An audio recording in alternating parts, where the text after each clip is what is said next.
नमस्कार। कुर्सी सुरक्षित होने के बाद क्या उद्धव ठाकरे अब सुकून महसूस कर रहे हैं?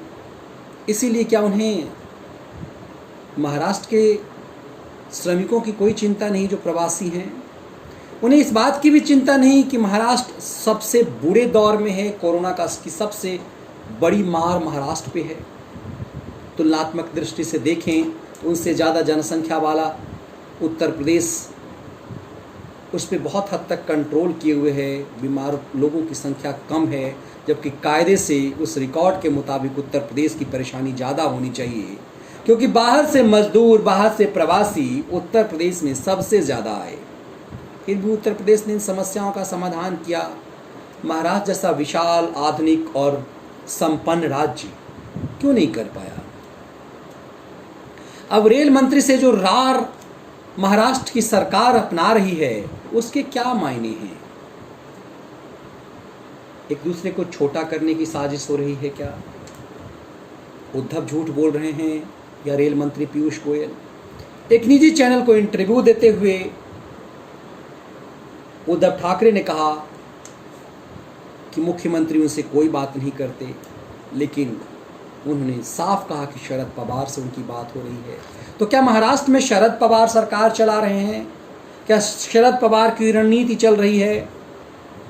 एक नेशनल चैनल को इंटरव्यू देते हुए पीयूष गोयल ने कहा कि हम शरद पवार के साथ हमारी लगातार बात हो रही है समस्याओं के समाधान के लिए। क्यों हो रही शरद पवार से बात? उनसे पूछा गया कि उद्धव ठाकरे से क्यों नहीं बात कर रहे, तो उन्होंने कहा मुख्यमंत्री या कोई भी मंत्री हमसे कोई बात नहीं करता। शरद पवार यदि फ़ोन करके बात करते हैं तो हमारा फ़र्ज बनता है एक रेल मंत्री के लिहाज से। तो आखिर महाराष्ट्र के मुख्यमंत्री या फिर कोई मंत्री रेल मंत्री से इस तरह से दुश्मनी क्यों करना चाह रहा है? सबूत के तौर पे रेल मंत्री पीयूष गोयल कहते हैं कि उन्होंने 7 घंटे में 10 ट्वीट किए उद्धव ठाकरे को, ये बताने के लिए कि आपके पास कितने श्रमिक हैं, आप रिकॉर्ड दीजिए ताकि श्रमिक स्पेशल ट्रेन महाराष्ट्र से, मुंबई से चलाया जा सके। उन्होंने बताया कि 3050 ट्रेनें जब देश भर में चली है तो फिर महाराष्ट्र से क्यों नहीं चलेगी। हमने 125 ट्रेन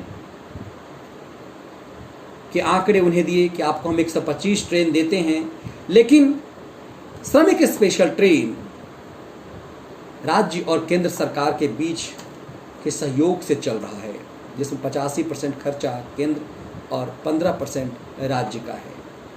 इसमें मनमाने तरीके से कोई नहीं जा सकता, एक रिकॉर्ड होता है और टिकट चूंकि सरकार देती है, इसलिए श्रमिकों के नाम और रिकॉर्ड देने की जिम्मेदारी राज्य सरकार को है।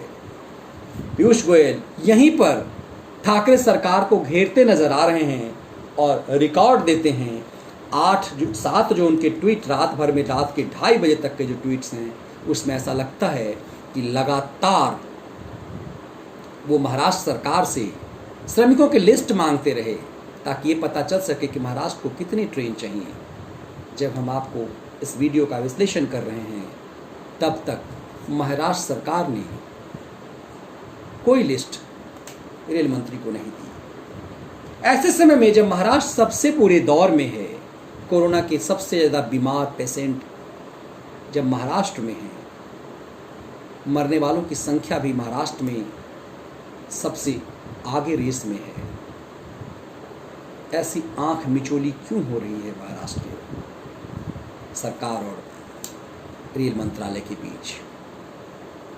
जरूरतमंदों को क्यों नहीं छोड़ा जा रहा है घर? ऐसे समय में राजनीति यही नहीं रुक रही है। उद्धव के चचेरे भाई राज ठाकरे एक कदम आगे आते हैं और उत्तर प्रदेश के मुख्यमंत्री योगी आदित्यनाथ के एक बयान पर टिप्पणी करते हुए कहते हैं कि भविष्य में अब कोई भी यूपी का मजदूर, कोई भी प्रवासी यदि आएगा तो महाराष्ट्र पुलिस से अनुमति लेगा कि उसे उत्तर प्रदेश के लोगों को यहाँ आने की इजाज़त होगी या नहीं। जिस राज ठाकरे के पास एक सांसद नहीं, विधानसभा में हैसियत नहीं, उनकी अकड़, उनकी ठसक अब भी उसी ढंग से है, वो जा नहीं है। जनता के द्वारा खारिज राज ठाकरे जैसे नेता प्रवोक करते हैं, प्रांतवाद के नाम पर अपनी राजनीति ऐसे अवसर पे भी चमकाते हैं। क्योंकि एक स्वाभिमान में उत्तर प्रदेश के मुख्यमंत्री ने कहा कि प्रवासी मजदूर जो आए हैं, हमारा ये प्रयास होगा कि उत्तर प्रदेश के अंदर ही उन्हें रोजगार मिले और वो बाहर ना जाएं, उनके अंदर एक काबिलियत हो। इसीलिए श्रमिक आयोग बनाया जा रहा है ताकि दूसरे प्रदेश के लोग उत्तर प्रदेश से मजदूरों की मांग करें उनकी काबिलियत के हिसाब से। लेकिन उसे तोड़ मरोड़ करके राज ठाकरे क्षेत्रवाद के नशे में अपनी ज़मीन फिर से तैयार करने की साजिश रच रहे हैं कि उत्तर प्रदेश के मजदूरों को महाराष्ट्र में तब तक ना आने दिया जाए जब तक महाराष्ट्र की पुलिस अनुमति नहीं देती है। राजनीति का ये खेल इस महामारी में भी चल रहा है। ठाकरे बंधु अपनी ठसक में लगे हैं, लेकिन क्या इसकी राजनीति कहीं अंदर हो रही है?